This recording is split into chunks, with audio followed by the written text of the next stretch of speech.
প্ৰশাসনৰ প্ৰতিশ্ৰুতি দিছে যে দোকানবিলাক তেতিয়ালৈকে বন্ধ থাকিব যেতিয়ালৈকে সৌহাৰ্দ্যপূৰ্ণ আলোচনা নহয় আৰু এই কামবিলাক কৰাৰ পাছতে যদি তেখেতলোকে মই মতলে যদি দোকানবিলাক খোজে তেতিয়াতো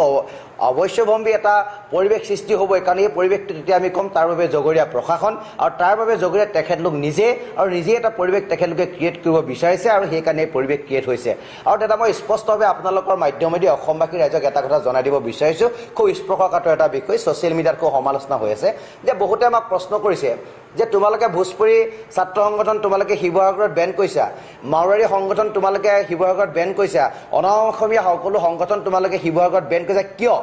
তোমালোকে হিন্দুৰ এগেইনষ্টত তোমালোকে কিয় এই আন্দোলন কৰিছা আমচুৰ এগেইনষ্টত তোমালোকে এই আন্দোলন কিয় নকৰা আমি এটা কথা স্পষ্টভাৱে জনাই দিব বিচাৰিছোঁ এইখন কোনো এখন সাম্প্ৰদায়িক এখন আন্দোলন নহয় আৰু এইখন কোনো আমচুৰ বিৰুদ্ধে হোৱা আন্দোলন নহয় আমচুৱে যদি ক'ৰবাত দুষ্কাৰ্য কৰিছে তেতিয়া চৰকাৰৰ নৈতিক দায়িত্ব আছে তেখেতলোকক বেন কৰক কাৰণ প্ৰশাসনযন্ত্ৰ তেখেতলোকৰ লগত আছে আৰু আমি যুক্তিপূৰ্ণভাৱে কাৰোবাৰ আমি বাকস্বাধীনতা খৰ্ব কৰিছোঁ বুলি কোনোবাই আমাক প্ৰশ্ন কৰিছে তথাপিতো আমি তেওঁলোকক উত্তৰ দিছোঁ যে সৰিতা তাছনিৱালাৰ ক্ষেত্ৰত আমি তেখেতক ন্যায় দিলোঁ এই বিহাৰী সম্প্ৰদায়ৰ ছোৱালীজনীৰ ক্ষেত্ৰত আমি তেখেতলোকক ন্যায় দিলোঁ কিন্তু আমাৰ ছোৱালীজনীক যেতিয়া ৰাজপথত ফিজিকেলি এছাল্ট কৰা হ'ল তেখেতক মাৰি পেলাবলৈ ধৰা হ'ল চুচাই বগৰাই পিটিলে তাৰ পিছতো কিন্তু ভোজপুৰী ছাত্ৰ সন্থা তাৰ পিছতো মাৰোৱাৰী জনদাতব্য সংস্থা মাৰোৱাৰী যুৱ মঞ্চ মাৰোৱাৰী পঞ্চায়ত কোনো এটা সৌজন্যতামূলক বা অনুকম্পামূলক বিবৃতি তেখেতলোকে নিদিলে যে সেই কাল্পিতকেইজনে ব্যৱসায়িক গোষ্ঠীক প্ৰতিনিধিত্ব নকৰে সেই কাল্পিতকেইজনে মাৰোৱাৰী সমাজক প্ৰতিনিধিত্ব নকৰে তেখেতলোকে ভুল কৰিছে গতিকে আইনৰ চকুত তেখেতলোক দণ্ডনীয় আমি অসমৰ খিলঞ্জীয়া ৰাইজৰ পক্ষত আছোঁ তেখেতলোকক এৰেষ্ট কৰি জেল হাজতলৈ প্ৰেৰণ কৰক এই কথাটো তেখেতলোকে নকলে আৰু সেই নোকোৱাৰ কাৰণে আমি কৈছোঁ যিহেতু তোমালোকে অসম আৰু অসমীয়াৰ স্বাৰ্থত কাম নকৰা খিলঞ্জীয়া জনগণৰ পক্ষত থাকি তোমালোকে কাম নকৰা সাম্প্ৰদায়িক তোমালোকে কাম কৰিছা নিজৰ সংকীৰ্ণ চিন্তা চেতনাৰ মাজত তোমালোক আবদ্ধ আছা সেইকাৰণে শিৱসাগৰত তোমালোকে এই ধৰণৰ সংগঠন খুলি ইয়াৰ ৰাইজক একত্ৰিত কৰা তোমালোকৰ অধিকাৰ নাই সেইকাৰণে আমি শিৱসাগৰৰ প্ৰস্তাৱ ৰাখিছোঁ যে অনাগত দিনত যেতিয়া তোমালোকে অসম বিদ্বেষী যেতিয়া স্থিতি লৈছা তোমালোকে ইয়াত সংগঠন কৰিব নোৱাৰিবা সেই বাৰ্তাটো আমি অসমবাসী ৰাইজক পুনৰ আপোনালোকৰ মাধ্যমে জনাই দিব বিচাৰিছোঁ যে আমি এই কথাটোৱে ক'ব বিচাৰিছোঁ আমি কেতিয়াও সাম্প্ৰদায়িক সংকীৰ্ণ চিন্তা চেতনা আমি কেতিয়াও কাৰোবাৰ বাক স্বাধীনতা খৰ্ব কৰা আমি কথা বতৰা কোৱা নাই আমাক যেতিয়া আক্ৰমণ কৰিছে আমাক যেতিয়া অন্তৰত দুখ দিছে আমাৰ দুখৰ বহিঃপ্ৰকাশ ঘটাই আমি এই কথাবিলাক কৈছোঁ আৰু স্পষ্টভাৱে কৈছোঁ যে থলগিৰি ৰাইজৰ মাটিত হয় দাদা হয় আপুনি বাক্যটো কৈ লওক থলগিৰি ৰাইজৰ মাটিৰ অধিকাৰ থলগিৰি খিলঞ্জীয়াৰ ওচৰত থাকিব লাগিব সেইটো আজি শিৱসাগৰৰ থলগিৰি খিলঞ্জীয়া ৰাইজে প্ৰতিজ্ঞাবদ্ধ হৈছে আৰু ইয়াৰ পাছত মই আপোনালোকক পুনৰবাৰ কৈছোঁ 1 লাখ খিলঞ্জীয়া ৰাইজে শিৱসাগৰ ৰাজপথ কবলৈ ওলাই আহিব নিজৰ মাটি নিজৰ ভেটি নিজৰ জীয়াৰী বোৱাৰীক অনাদি অনন্তকালৰ কাৰণে যাতে অসমত সুৰক্ষিত হৈ থাকে তাৰ প্ৰতিবাদ কৰিবৰ কাৰণে শিৱসাগৰত 1 লাখ খিলঞ্জীয়া ৰাইজ ওলাই আহিব আৰু সেই কাৰ্যসূচী খুব সোনকালে আপোনালোকৰ মাধ্যমেদি আপোনালোকে অসমৰ ৰাইজে দেখিবলৈ পাব মই আপোনাক বিদায় দিম এতিয়া মই শেষ প্ৰশ্নটো কৰিছোঁ আপুনি এইমাত্ৰ যিকেইটা কথা ক'লে মাৰোৱাৰী যুৱ মঞ্চৰ বা ভোজপুৰী ছাত্ৰ সন্থাৰ বিৰুদ্ধে যিকেইটা কথা কৈছে যে মাৰোৱাৰী যুৱ মঞ্চৰ বিৰুদ্ধে কথা কোৱাৰ কাৰণে আপোনালোকৰ প্ৰতিবাদকাৰীৰ অন্যতম এগৰাকী নেতা শৃংখল চলিহাৰ বিৰুদ্ধে দিছপুৰ থানাত গোচৰ তৰিছে গৌৰৱ চুমানীয়ে আপুনি কি ক'ব এতিয়া আমি যিমান দূৰ গম পাইছোঁ গৌৰৱ চুমানী শাসনাধিষ্ঠ দলৰ এজন তেওঁ সদস্য আমি এটা তাৰ ৰহস্যৰ গুণ পাইছোঁ যে তেখেতক কোনোবাই এটা চিক্ৰেটলি এটা কেছ দিবলৈ চাগে কৈছে যে শৃংখল চলিহাৰ বিৰুদ্ধে আমি কেছ দিলে আমি ৰোষত পৰিম ৰাইজে আমাক বেয়া পাব তুমি মাৰোৱাৰী সম্প্ৰদায়ৰ মানুহ গতিকে তোমাকে দায়িত্ব দি দিলোঁ তুমি কেছটো দিয়া আমি তোমালোকৰ লগত আছোঁ আৰু এই যে দল আৰু চৰকাৰে যিটো পাশা খেল খেলিবলৈ লৈছে সেই পাশা খেলত তেখেতলোক নিজেই বন্দী হৈ গৈছে কাৰণ সেই গৌৰৱ চুমানীৰ যিবোৰ ফটোৰ বিয়াগুম নেতাৰ লগত আমি ফটোবিলাক দেখিছোঁ আৰু আমি স্পষ্টভাৱে ক'ব বিচাৰিছোঁ যে শৃংখল চলিহাক যদি কোনোবাই চকুৰ কোটা দাঁতৰ হুল বুলি ভাবি তেখেতক যদি কোনোবাই জেল হাজতলৈ প্ৰেৰণ কৰিম বুলি ভাবিছে শিৱসাগৰৰ প্ৰতিবাদী জনতা অসমৰ খিলঞ্জীয়া ৰাইজে হাত সাৱটি বহি নাথাকে ইয়াৰ পৰিণাম ভীষণ হ'ব ল এণ্ড অৰ্ডাৰ পৰিৱেশ অসমৰ সৃষ্টি হ'ব আৰু অসমৰ সৰ্বত্ৰ জনসাধাৰণ ৰাজপথলৈ ওলাই আহিব তাৰ কাৰণে দায়ী হ'ব কেৱল চৰকাৰী প্ৰশাসন যন্ত্ৰ আৰু চৰকাৰী প্ৰশাসন যন্ত্ৰ ইয়াৰ কাৰণে দায়ী হ'ব কেতিয়াও বসন্ত গগৈ ইতিমধ্যে আলফা স্বাধীনেও শৃংখল চলিহাক সমৰ্থন কৰিছে গৌৰৱ চুমানীৰ সেই গোচৰৰ বিৰুদ্ধে আলফা স্বাধীনেও আনকি বিবৃতি প্ৰেৰণ কৰিছে যাক শৃংখল চলিহাক যদি চৰকাৰে গৌৰৱ চুমানীৰ কাৰণে যদি গ্ৰেপ্তাৰ কৰে তেনেহ'লে পৰিৱেশ বেয়া হ'ব বুলি আলফা স্বাধীনেও আনকি বিবৃতি দিছে তেখেতলোকে চাগে দেখি আছে যে শিৱসাগৰ থলগিৰি খিলঞ্জীয়া ৰাইজে প্ৰতিবাদ কিহৰ কাৰণে কৰিছে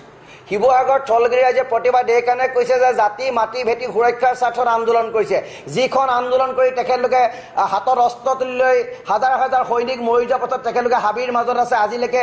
অসমৰ ৰাইজে সেই ন্যায় পোৱা নাই হয়তো সেইটো আজি থলগিৰি ৰাইজ নিজে নিজে ৰাজপথলৈ ওলাই আহিছে সেইকাৰণে তেখেতলোকৰ মনত আনন্দ লাগিছে আৰু থলগিৰি ৰাইজৰ পক্ষত থাকি তেখেতলোকে কথাবিলাক কৈছে সেইকাৰণে হাবিৰ মাজত থকা ডাঙৰীয়াক আমি ধন্যবাদ জনাইছোঁ যে তেখেত থলগিৰি ৰাইজৰ পক্ষত থাকক অসমীয়া ৰাইজৰ পক্ষত থাকক আৰু অসমীয়া জাতি মাটি ভেটি সুৰক্ষাৰ কাৰণে তেখেতলোকে যিখন সংগ্ৰাম কৰিছে সেই সংগ্ৰামখনক বাস্তৱ ৰূপ দিবলৈ তেখেতলোকে প্ৰয়াস কৰক মানুহৰ হত্যালীলা বন্ধ কৰি সমাজৰ মাজলৈ ওলাই আহক সেইটো আপোনালোকৰ মাধ্যমেদি আমি তেখেতলোকৰ কাৰণে এটা অনুৰোধ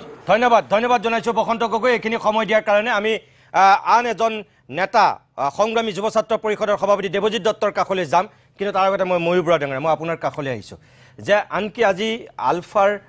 বিবৃতি আহিছে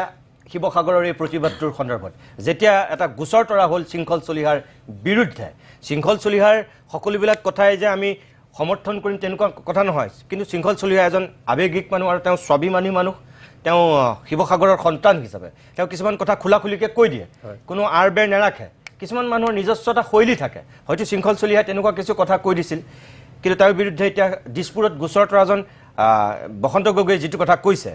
ভাৰতীয় জনতা পাৰ্টিৰ আনকি তেওঁ হিমন্ত বিশ্ব শৰ্মাৰ পৰা বহুত ডাঙৰ ডাঙৰ মানুহৰ লগত ফটো আছে সেইটো বসন্ত গগৈ কৈছে সেইটো সঁচা কথা চাওক নিতুমণি মই অলপ আগতে কৈছিলোঁ আমাৰ যেতিয়া এটা আৱেগিক এটা এনেকুৱা পৰিস্থিতি হয় তেতিয়া কিন্তু অসমীয়া মানুহে যোৱা 40টা বছৰৰ ইতিহাসৰ বাবে মূল গাঁথনিগত ষ্ট্ৰাকচাৰেল ইছ্যুলেও আমি কিন্তু উভতি যাব লাগে যিটো কথা মই ক'ব বিচাৰিছোঁ অলপ আগতে শ্যামকানুৱে কৈছিল কিহৰ বলেৰে বলিয়ানত মোৰ কথাটো মই আকৌ কৈছোঁ ভুল হ'লে ভাল পাম মোৰ এনেকুৱা লালে জাগে যে শাসকীয় যিটো যন্ত্ৰই আমাক শাসন কৰি আছে তেওঁলোকৰ বলৰে বলিয়ান এইমাত্ৰ বসন্ত গগৈৰ কথাত আৰু আপুনি যিটো কথা ক'লে যে শাসকীয় দলৰ এজন সদস্য যাৰ ফটো ছবি বিভিন্ন নেতাৰ লগত আছে তেওঁ শৃংখল চলিহাৰ বিৰুদ্ধে এটা গোচৰ তৰিছে দিছপুৰ থানাত আৰু এই কথাটো বসন্ত গগৈ ভালেই সেই বিশ্লেষণ কৰিছে যে যিহেতু তেওঁ অনা অসমীয়া মাৰোৱাৰী সম্প্ৰদায়ৰ তেওঁ জৰিয়তে মানে গোচৰটো ৰজিলে দলটোৱে হয়তো ভাল পায় তেওঁলোকে ক'ব পাৰিব যে এইটো আমাৰ সিদ্ধান্ত নহয় এইটো সেই মানুহজনৰ ব্যক্তিগত সিদ্ধান্ত তেনেকুৱা এটা কৌশল হ'ব পাৰে মই নাজানো তেওঁলোকৰ কৌশল লৈ মই একেবাৰে উদ্বিগ্ন হৈ নাথাকো কিন্তু মই একে সময়তে এটা কথাও কম মই যেতিয়া তেওঁলোকক সমালোচনা কৰিছোঁ মই সদায় কওঁ অসমৰ দৰে প্ৰান্তীয় এটা জাতিক কংগ্ৰেছেও কৰিছে বিজেপিয়েও বিভিন্ন সময়ত বিভিন্ন ধৰণে প্ৰতাৰণা প্ৰবঞ্চনা কৰিছে মই কিন্তু আত্মসমালোচনাৰ কথাও কওঁ আৰু সেই কথাটো দোহাৰিব বিচাৰোঁ আজি যেতিয়া জাতিধ্বংসী কা আন্দোলনৰ সময়ত আটাইতকৈ বেছি আন্দোলন হৈছিল উজনি অসমত আৰু একে সময়তে আপুনি দেখিব প্ৰায় একেখিনি মানুহে যিটো দলে সেইখন আইন আনিছিল তেওঁলোককে কিন্তু হিলদল ভাঙি সমৰ্থন দিলে এই কথাটো আমি যদি